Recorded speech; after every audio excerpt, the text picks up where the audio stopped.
Il était une fois 3 frères qui voyageaient le long d'une route solitaire et tortueuse au crépuscule. Ils finirent par atteindre une rivière trop dangereuse pour être traversée. Mais les 3 frères connaissaient bien l'art de la magie et d'un simple coup de baguette, ils firent apparaître un pont. Alors qu'ils allaient traverser, une silhouette encapuchonnée leur barra le passage. C'était la mort. Elle était furieuse. Furieuse car d'habitude les voyageurs se noyaient dans la rivière. Mais la mort était rusée.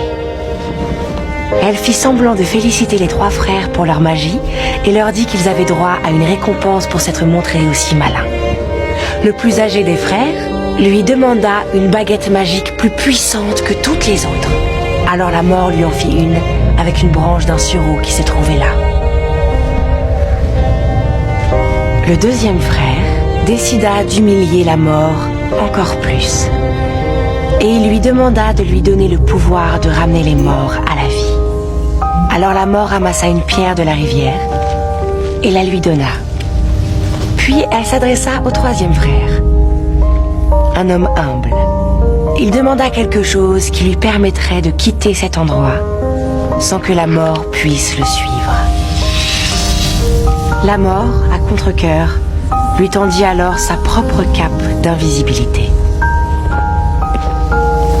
Le premier voyagea jusqu'à un lointain village où, grâce à la baguette de sureau, il tua un sorcier avec lequel il s'était querellé autrefois.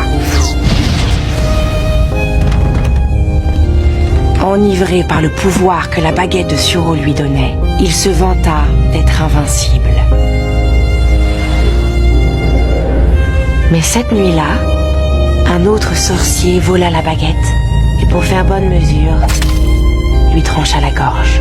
Et ainsi la mort prit le premier frère.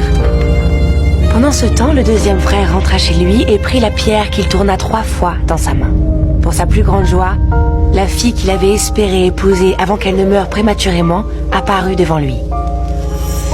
Cependant, elle resta triste et froide, car elle n'appartenait pas au monde des vivants. Rendu fou par un désir sans espoir, le deuxième frère se tua afin de la rejoindre. Et ainsi, la mort prit le deuxième frère. Quant au troisième frère, la mort le chercha pendant de nombreuses années, mais ne put jamais le retrouver. Ce fut seulement quand il eut atteint un grand âge que le plus jeune des frères enleva sa cape d'invisibilité et la donna à son fils. Puis il accueillit la mort comme une vieille amie qu'il suivit avec joie et ils quittèrent cette vie comme des égaux.